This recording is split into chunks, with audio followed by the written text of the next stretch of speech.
열왕기하 5장입니다. 1절부터 14절까지 보겠습니다.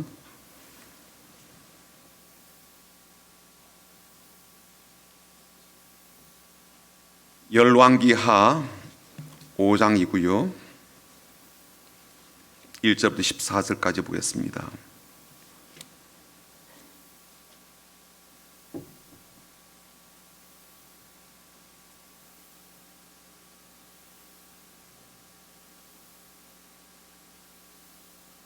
구약 성경 567쪽에 있습니다. 열왕기하 5장 1절부터 14절까지 우리 같이 읽어보겠습니다. 집에서 성경을 펴놓고 같이 읽어보시기를 부탁드립니다. 열왕기하 5장 1절부터 14절까지 말씀입니다. 같이 읽겠습니다.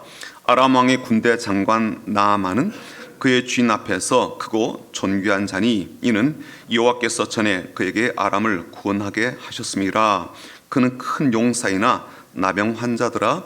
전에 아람 사람이 떼를 지어 나가서 이스라엘 땅에서 어린 소녀 하나를 사로잡음에 그가 나아만의 아내에게 수종들더니 그의 여주인에게 이르되 우리 주인이 사마리아에 계신 선지자 앞에 계셨으면 좋겠나이다. 그가 그 나병을 고치리다 하는지라. 나아만이 들어가서 그의 주인께 아뢰어 이르되 이스라엘 땅에서 온 소녀의 말이 이러이러하도이다 하니 아람 왕이 이르되 갈지어다. 이제 내가 이스라엘 왕에게 그를 보내리라 하더라.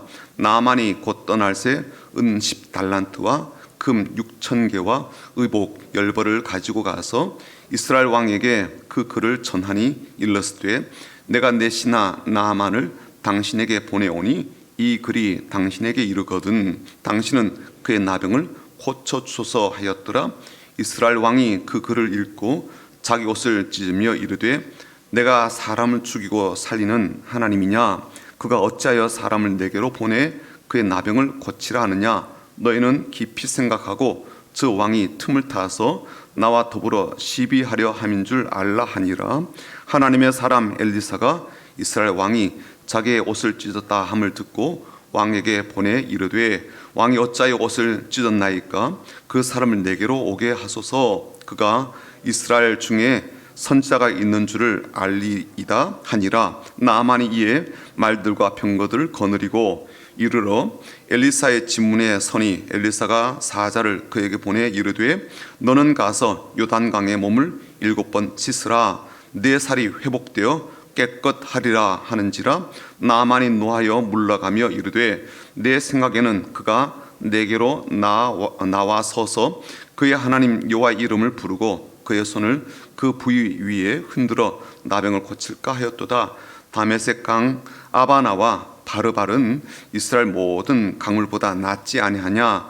내가 거기서 몸을 씻으면 깨끗하게 되지 아니하랴 하고 몸을 돌려 분노하여 떠나니 그의 종들이 나와서 말하여 이르되 내 아버지여 선지자가 당신에게 큰 일을 행하라 말하였다면 행하지 아니하였으리까? 하물며 당신에게 이르기를 씻어 깨끗하게 하라 함이리까 하니 나아만이 이에 내려가서 하나님의 사람의 말대로 요단강에 7번 몸을 잠그니 그의 살이 어린아이의 살같이 회복되어 깨끗하게 되었더라. 아멘. 이런 짤막한 글이 있더라고요. 어떤 글이냐면 순간이란 점이 모여 하루라는 선이 되고 또 그 선이 모여 한 해라는 그림이 되고 그렇게 해들이 모여 한 사람의 인생이 탄생합니다 라는 그러한 글이었습니다. 어느 순간 하나 소중한 것이 없고요. 또 사소해 보이고 심지어 잊혀진 것이라 할지라도 의미 있는 그런 없는 것은 없지요. 주님 보시기에 그러하다는 것입니다. 시간은 흘러가겠지만 우리의 삶의 방향은 이토록 우리를 소중하게 여기시는 주님을 향해서 힘있게 달려나가는 그러한 삶이 되시길 바라고 올해를 그렇게 잘 마무리하고 새해를 열어가시도록 우리 앞뒤 좌우로 보시면서 축복하고 인사하며 격려하겠습니다. 주님의 이름으로 축복합니다라고 인사하겠습니다. 주님의 이름으로 축복합니다. 주님의 이름으로 축복합니다. 주님의 이름으로 축복합니다. 한 번 더 인사하겠습니다. 주님의 마음으로 사랑합니다. 사랑합니다. 사랑합니다. 영상을 통해서 예배를 드리고 있는 성민의 모든 가족들을 주님의 마음으로 사랑합니다. 주위 속에서도 주님의 따뜻한 마음을 느끼시고 잘 이겨나가시기를 바랍니다. 미국에서 목회를 하시는 한 목사님이 용서에 관한 설교를 준비하시다가 오래전 일이 떠올랐습니다. 중학교 1학년 때 일인데요. 국어 시간에 이제 책을 가져오지 않아서 짝꿍의 책을 함께 본 그런 일이 있었습니다.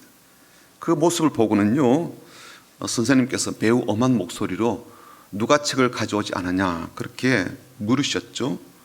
짝꿍 친구와 이 목사님요, 그 선생님께 아무 말도 못했습니다.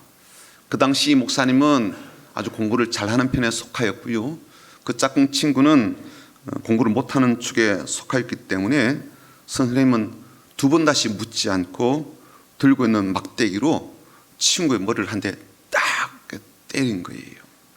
그런데 그 친구가 아프다는 말도 하지 않고 또 심지어 끝내 아무런 말도 하지 않았습니다. 이 목사님 설교를 준비하다가 오랫동안 비겁하게 침묵했던 그 사건이 떠올라서 40년이 더 지난 세월이었지만 수소문을 하게 된 거예요. 그래서 미국에서 한국에 전화를 여러 군데 돌려가지고 이 친구를 찾아내고 이 친구에게 전화를 하게 된 겁니다. 태평양 너머에서 들려오는 친구의 목소리는요, 투박함 그대로 옛날 음성 그대로였습니다. 목사님은 그 친구에게 이제 반가운 인사를 하고 난 뒤에 꼭 하고 싶은 말이 있다라고 하면서 이렇게 전하였죠. 그리고 그 옛날 중학교 1학년 시절에 있었던 그 이야기를 그 친구에게 말해 주었습니다. 그리고 그 친구에게 친구야 참 미안하다, 그리고 참 고맙다라고 그렇게 말을 전했습니다.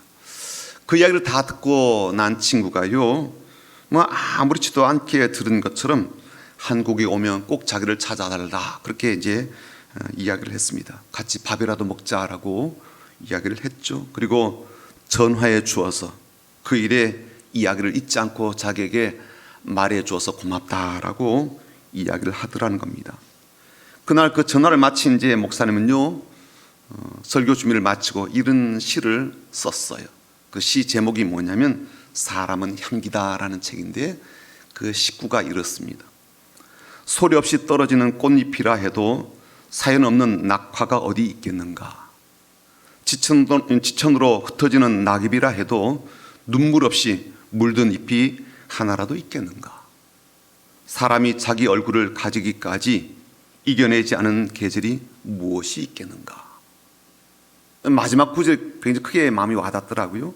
사람이 자기 얼굴을 가지기까지 이겨내지 않은 계절이 무엇이 있겠는가.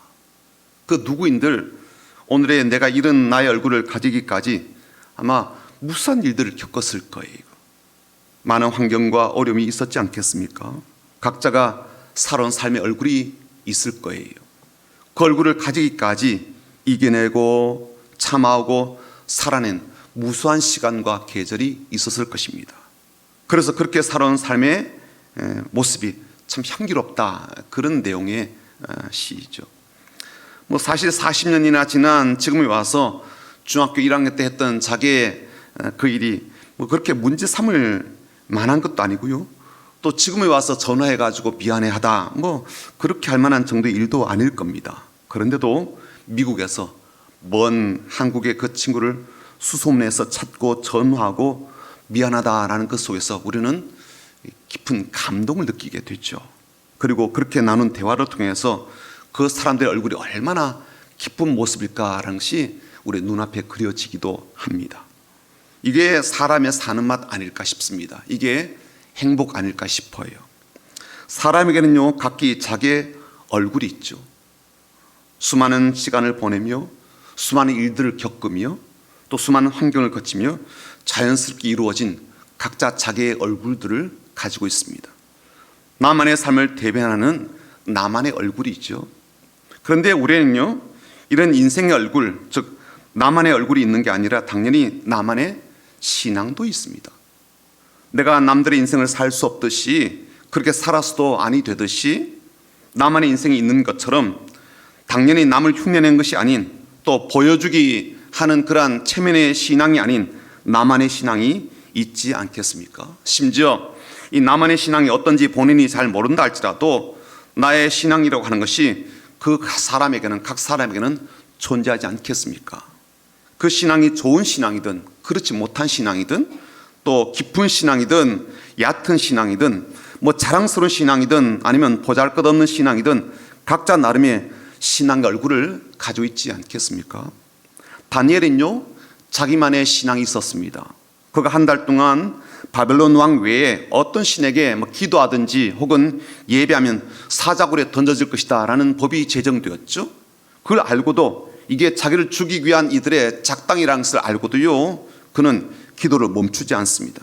하루에 3번씩 예루살렘에 향해서 기도하던 대로 그날도 집으로 돌아가서 창문을 활짝 열어놓고 기도하되 하나님께 감사하며 기도했다라고 했습니다. 이걸 확인하자마자 다니엘을 죽이기 위해서 무릎 꿇는 사람들이 왕에게 고소해서 결국 다니엘은 사자굴에 던져지게 되죠. 하지만 하나님께서 다니엘을 지켜주시고 보호하여 주셔서 그는 멀쩡하게 사자굴에서 살아나오게 되고 다시 자기의 본래 자리로 복귀하게 됩니다. 그런데 성경은요 그런 다니엘의 신앙에 대해서 이렇게 평가합니다. 그의 몸이 정도 상하지 아니하였으니 이는 그가 자기의 하나님을 믿었음이었더라. 자기가 하나님을 믿었다는 거예요. 그의 믿음이 강했다 혹은 믿음이 굳건했다, 조금 더 흔들리지 않았다, 그렇게 표현할 수가 있겠지만 하나님은요 이런 칭찬을 그에게 하십니다. 그는 자기의 하나님을 믿었다. 하나님 보실 때는 이런 말씀이죠. 다니엘은 나만 믿었다. 나를 자신의 유일한 하나님으로 알고 신뢰하였다. 그렇게 칭찬해 주십니다. 그런 놀랍게도 하나님은요 이런 믿음을 얼마나 기대하시고 바라시는지 시편에는요 이와 비슷한 그러한 고백들이 참 많이 나옵니다. 여호와를 자기 하나님으로 삼은 나라 곧 하나님의 기업으로 선택된 백성은 복이 있도다. 시편 33편 12절 말씀이에요. 이러한 백성은 복이 있나니 여호와를 자기 하나님으로 삼는 백성은 복이 있도다. 시편 144편 15절 말씀이에요. 야곱의 하나님을 자기의 도움으로 삼으며 여호와 자기 하나님에게 자기 소망을 두는 자는 복이 있도다. 시편 146편 5절 말씀입니다. 이 믿음을 가지도록 선지자들은요 목이 쉬도록 외쳤습니다.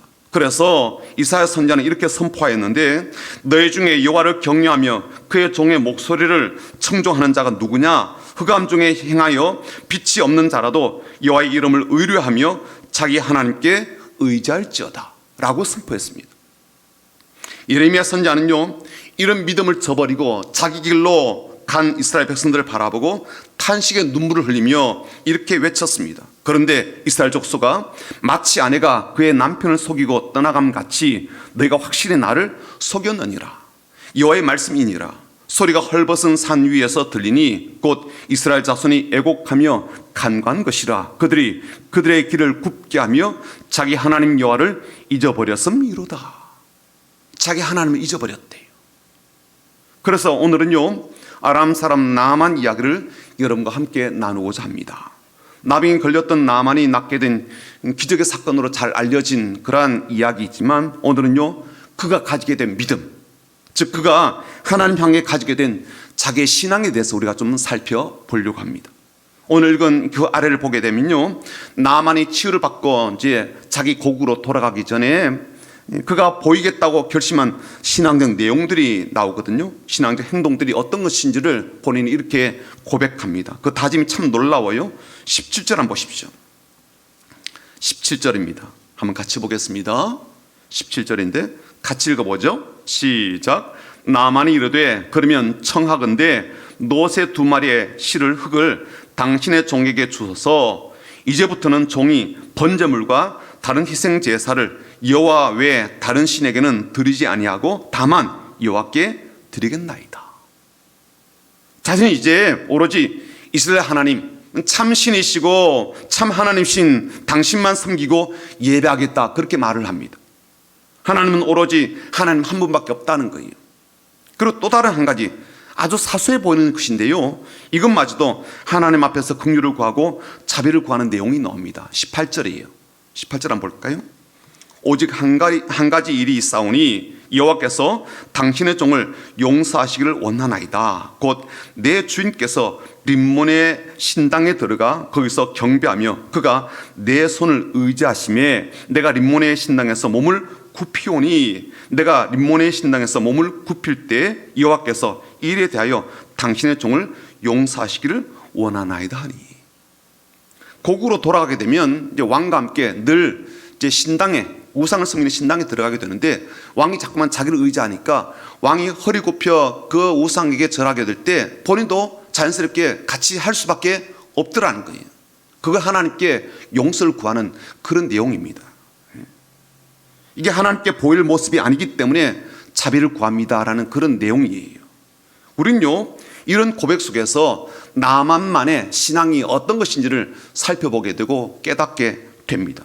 그에게는요, 자기 하나님 향한 그런 마음가짐이 있었죠. 그런 중심이 있었죠. 그런 태도와 자세가 있었다는 거예요.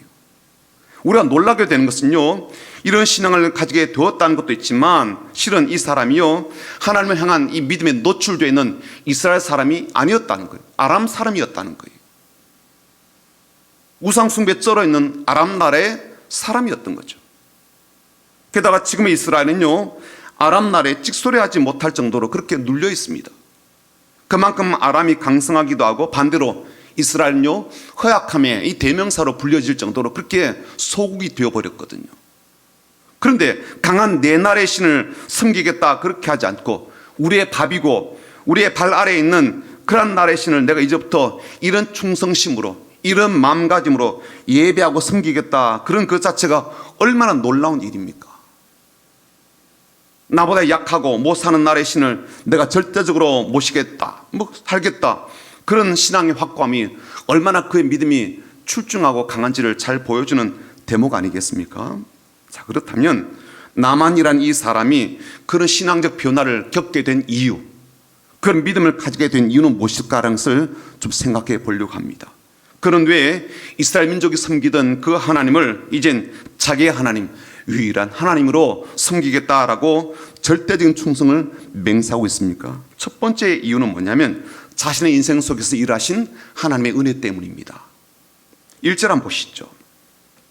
오늘 본문 1절입니다. 같이 한번 읽어보겠습니다. 1절입니다. 시작. 그의 주인 앞에서 크고 존귀한 자니 이는 여호와께서 전에 그에게 아람을 구원하게 하셨습니다. 그는 큰 용사이나 나병 환자더라. 1절 보게 되면요, 나만이 어떤 지위와 명예를 가진 사람인지를 우리가 알 수가 있습니다. 그는 아람의 군대 장관이니까 나라의 2인자이죠. 심지어 왕조차도 그를 크고 존귀한 자라 그렇게 여겨 주었을 정도입니다. 왜냐하면 이 사람이 자기의 나라를 구한 큰 용사이기 때문이죠. 그런데 성경은요, 흥미롭게도 그의 이력서 한가운데 이런 말씀을 딱 집어넣어 놓았습니다. 중간에 보시면 이렇게 되어 있어요. 이는 여호와께서 전에 그에게 아람을 구원하게 하였습니다. 말하자면 나만이 자기의 조국을 구원하는 혁혁한 고란 공을 세웠는데 그것이 전적으로 하나님께 하신 일이었다는 거예요.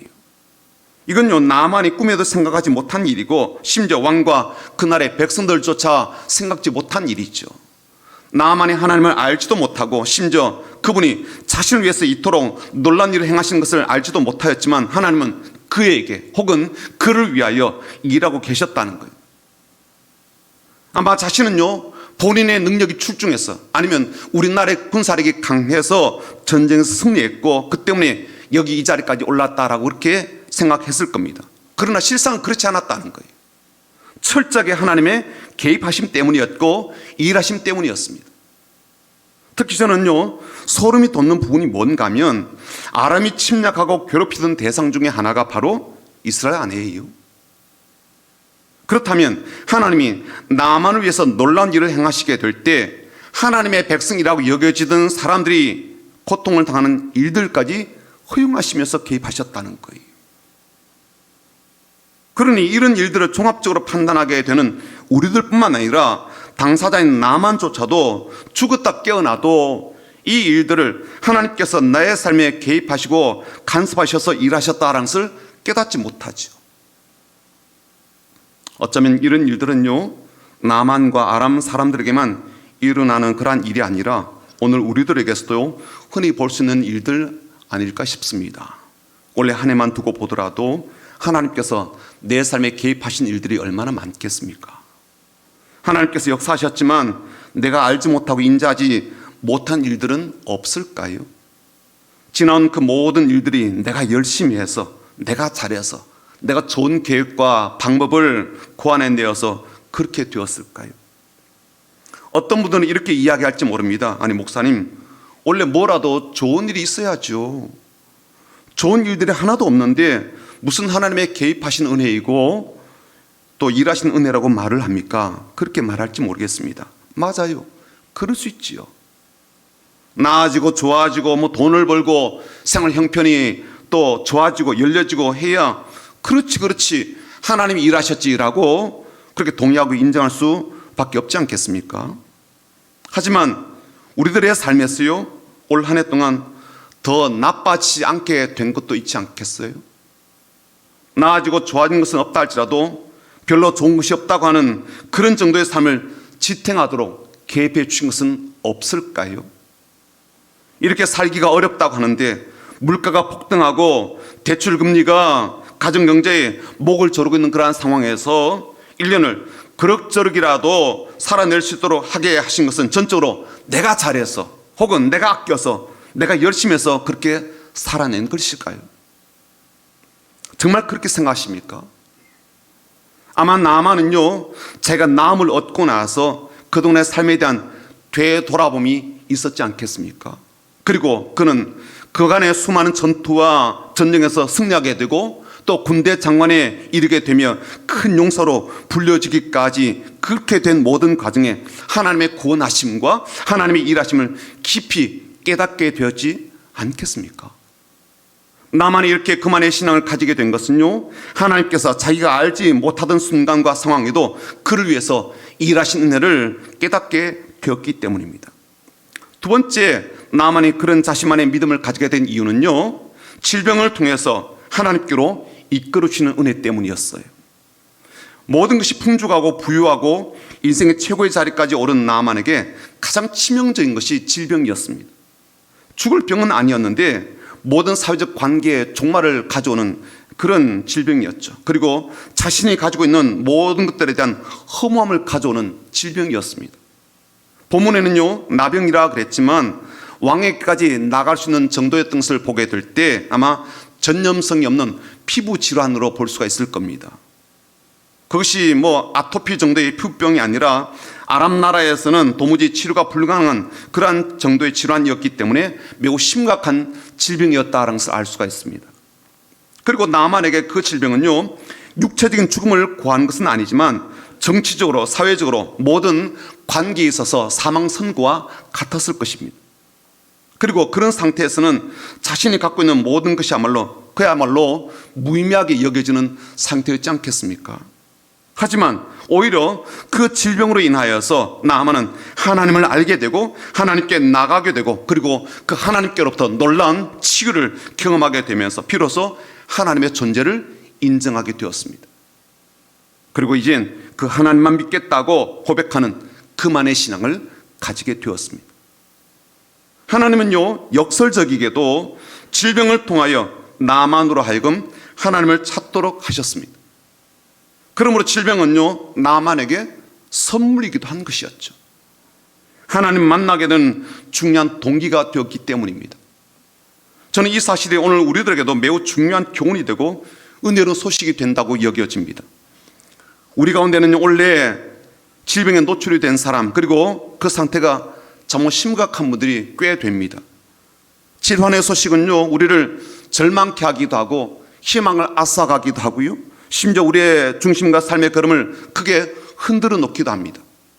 그리고 심지어 신앙적으로도 왜 하나님께서 내게 이러한 것들을 허락하시는지 도무지 이해가 되지 않는다고 푸념하게 되기도 하고 실망하게 되기도 하고 탄식하게 되기도 하고 하나님께 심지어 항의를 하게 되기도 하지 않습니까? 질병만이 아니라 우리에게는요, 실패와 넘어짐도 있습니다. 도무지 회복이 되지 않을 것 같고 역전성은 꿈도 꾸지 못할 것 같고, 그래서 저 깊은 마음에서부터 이건 아닌가 보다, 더 이상 어떻게 될 수가 없어 라는 절망감과 회의감을 갖게 되는 그러한 일을 겪는 분도 있었을 것입니다. 그런데 나만의 이야기를 통해서 우리는요, 그 많은 일들의 치명적인 실패, 절망적인 질환들이 실은 하나님께로 우리를 이끄시는 중요한 신호다라는 것을 깨닫습니다. 하나님을 새롭게 경험하게 하시는 큰 은혜의 시작이라는 것을 깨닫게 됩니다. 하나님은요, 언제나 그러셨어요. 무슨 일이든지, 좋은 일이든지 그렇지 못한 일이든지 하나님은요, 언제나 우리에게 우리의 아버지가 되어주시고 언제나 우리에게 하나님께 오도록 이끌어 주시는 그러한 분이 되셨습니다. 좋지 못한 일이라 할지라도, 질병이라 할지라도 오히려 그것으로 인하여 하나님께로 이끄시는 은혜를 부어주십니다. 바울을 보십시오. 자신의 질병으로 인하여 3번이나 간과하였지만 주님은요, 그의 질환을 고쳐주시지 않으셨습니다. 하지만 주님은요, 그를 오히려 주님께로 가까이 이끌어 주시고 주의 깊은 은혜와 충만한 은혜와 긍휼이 가득한 은혜와 오히려 그를 강하게 하신 은혜로 채워주셨지 않습니까? 오히려 질병으로 인하여서 주님의 더 강력한 은혜를 증가하는 주의 사자로 세우지 않으셨습니까? 모든 것을 상실한 욥의 삶을 하나님께로 이끌어 주셨습니다. 모압 땅에서 남편과 자식을 상실한 나오미를 하나님께서 돌보시는 자리로 이끌어 주셨습니다.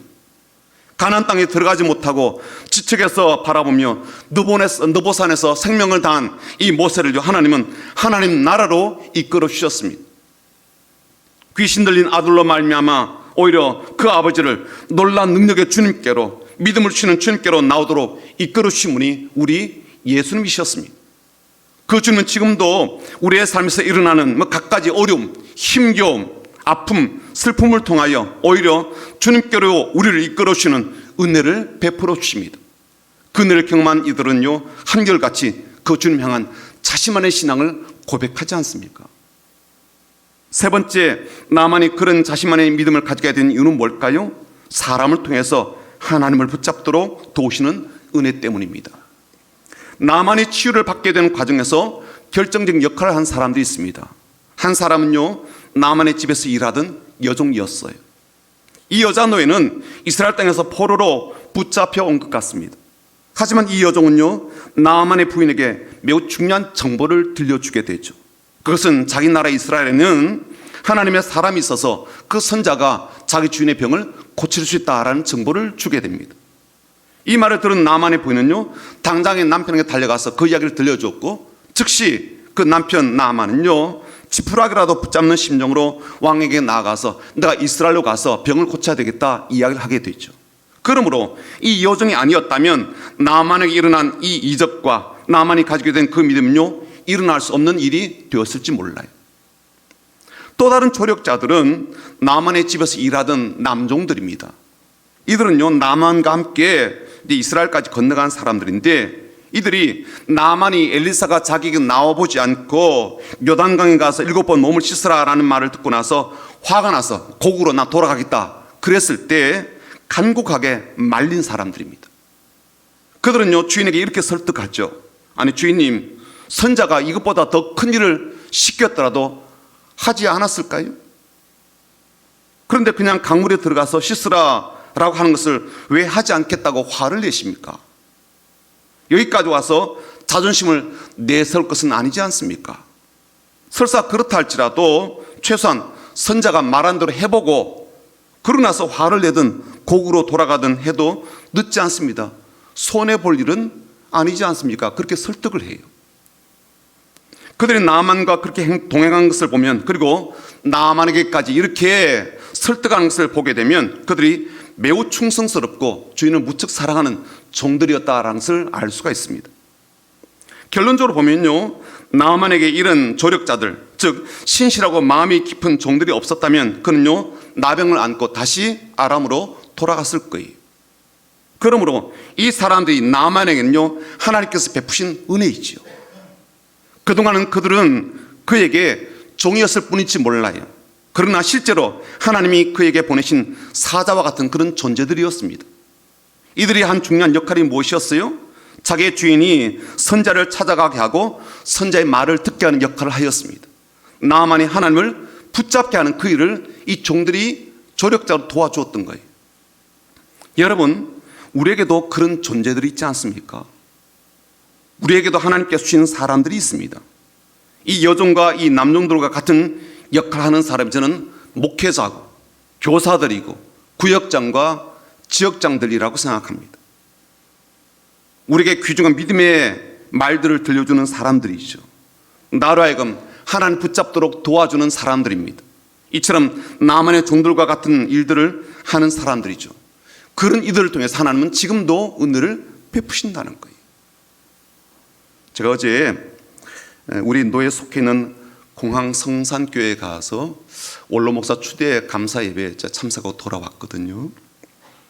29년 전 이 김포 공항 근처에 있는 이 방화동에서 20명 남짓한 그런 성도들과 함께 교회를 개척한 목사님이 29년 목회 사역을 이제 다 내려놓고 은퇴하시고 원로 목사가 되는 그런 자리였습니다.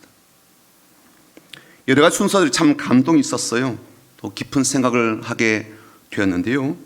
그 중에서도 한 장애우가 나와서 목사님께 꽃다발을 드리는 그러한 일이 있었습니다. 원래 순서에 없었던 일이에요. 근데 갑자기 한 장애인이 다리를 쩔뚝거리면서 한 손은 꽃다발을 들고요. 계단이 참 몇 계단이 되었는데 그걸 힘겹게 올라가서 목사님께 드렸는데 목사님이 그 사람을 꼭 안아주시는 그런 장면이었습니다. 그분이 왜 그렇게 했는지는 그동안 목사님이 하신 그 영상을 쭉 이렇게 보게 되었는데 충분히 알 수 있는 그런 내용이었어요. 30년 동안 이 목사님요 제자 훈련에 목숨을 걸다시피 하면서 얼마나 빡세게 훈련시켰는지 몰라요. 뿐만 아니라 다른 한편으로는 이런 장애인들, 이 어려운 사람들을 위해서 목자의 마음으로 돌보셨다라는 것을 그들이 간증하는 내용으로 이 영상이 이루어져 있었거든요. 그걸 보게 된 거죠, 저는. 그러니까 장애인이 이제 은퇴하시는 목사님께 왜 자신의 장애를 모든 사람들에게 보이면서까지 꽃다발이라도 드려야 되겠다라고 하면서 힘든 걸음으로 그 계단을 올랐는지가 충분히 이해가 되는 거예요. 깊은 감동이 몰려왔죠.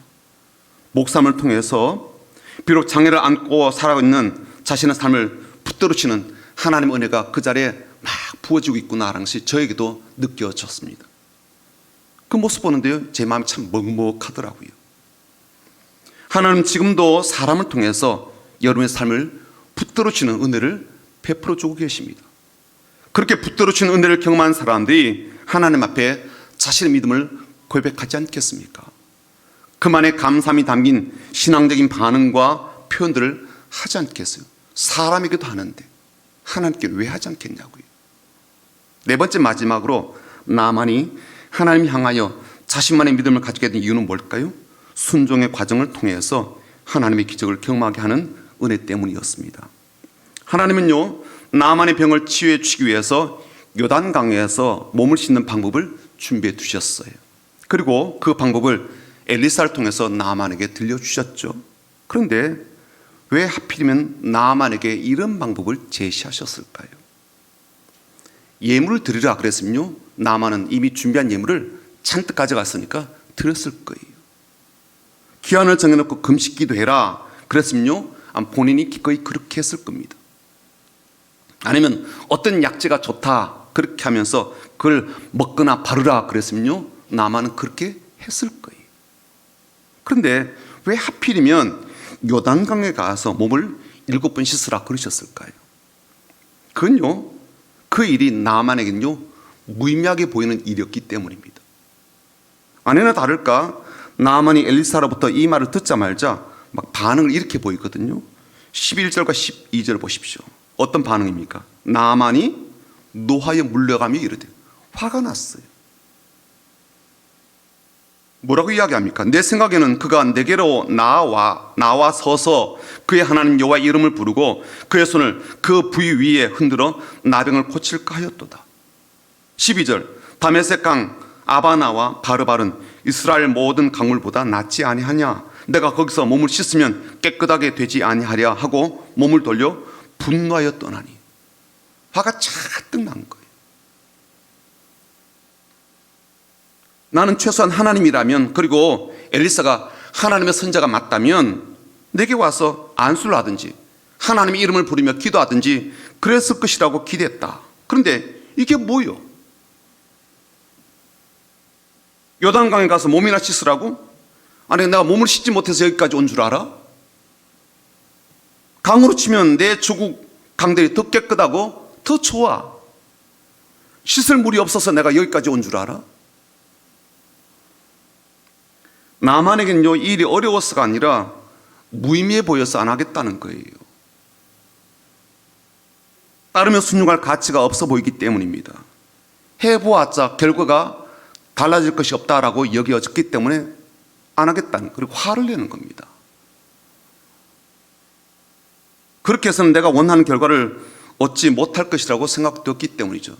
쓸데없는 것을 말한다라고 여겨지니까요, 화가 난 거예요. 내가 여기까지 왜 왔는데.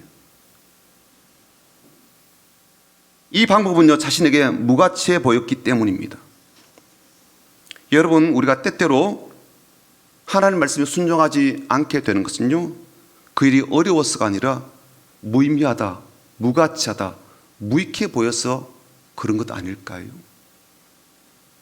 여러분, 11조를 하지 않고 제대로 된 헌금생활을 하지 않는 것은 그렇게 하는 것이 무의미하고 무익하다고 여겨져서 하지 않는 것 아닐까요? 만약에 하나님께서 내가 드린 헌금의 2배, 더블로 되돌려주신다라고 믿게 되면 헌금하지 않을 분이 어디 있겠냐고요. 지금 금리 10% 이제 주잖아요. 그렇죠? 그러니까 돈들을 싸질머지고 가서 금고이든 은행이든 막 맡기려고 그런다고요. 10%예요, 10%. 100%도 아니고 200%도 아니고 10%인데도요, 막 그렇게 한다고요. 만약 하나님께서 200%를 주시고 100% 주신다 그러면 얼마든지 하려고 하지 않을까요? 그렇죠?